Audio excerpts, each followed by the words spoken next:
The commodities team is a good way to get exposure outside of your normal duties that you do at the district for the Corps. So if you're a secretary such as myself, the opportunities to get away from your desk and go out and serve the public in the USACE capacity are pretty slim, so I volunteered to be on the commodities team so I could go out and support the USACE mission. I'm an economist, and that's what I had been doing when I started, but you're doing something so completely different once you join the team and get down there. So it was definitely a challenging experience, but I've enjoyed it. I think, the commodities mission overall, delivering water and ice, we're in a response mode. There's, several different modes to a crisis, to an emergency. There's response and recovery. We're a response mode. We're in there first.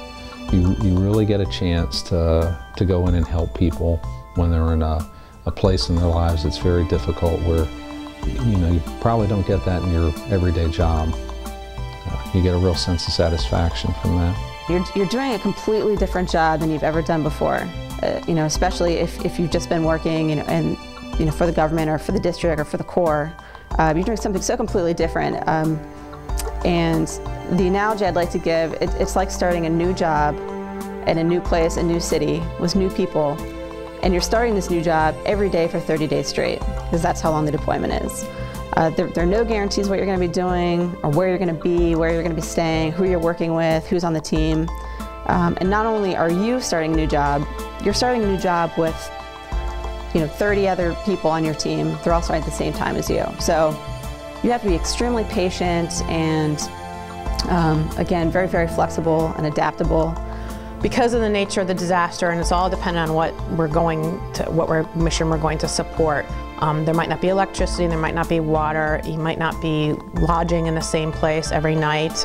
We had a disaster in Texas for a hurricane that we were lodging in Mississippi one night, Texas another night, Louisiana another night.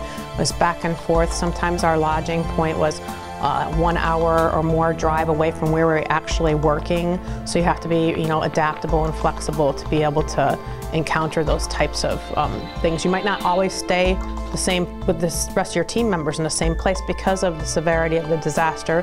When you're going into this thing, you can't expect to just kind of go on your first day and kind of have everything roll smoothly from there. It's not going to be that smooth. It's definitely going to be a transition period. Again, you're new, and everyone down there is new to the area. You're just going to have to be very patient. You're going to be working extremely long days, and it's going to be tiring, and it's going to be frustrating, especially in the beginning. But even so, even though you're going to be doing something different probably every day, and you really don't ever know what to expect, you do kind of get used to that. You adapt to things being different. It gives you, a lot of perspective on your own situation, being grateful for where you are, on a daily basis when you go and you see somebody who had everything one day and it's, gone the next. I think it builds appreciation for your daily life. You also see, all kinds of, glimmers of what, true society really is like.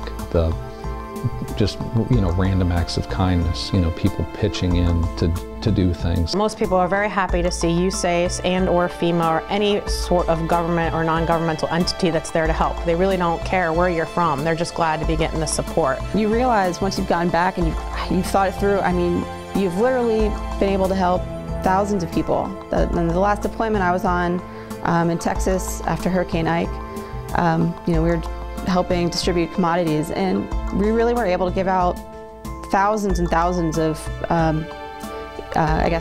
pallets of food, of water. Everybody is really working towards the same goal, and that is responding to the people that are in a bad situation in their life. A lot of barriers that you would other see maybe in your normal job, that falls away, and that's kind of refreshing. So everybody, it's kind of one fight, one team, one fight when you're deployed. I think that volunteering for anybody, no matter what you do in what capacity, is a rewarding experience to be able to give back to people who need things. Most of us are very blessed in our family lives and our home lives, and we come to work, We drive a nice car to get here, we go home, we have a nice home, we have family, we have pets, we have things that make us happy.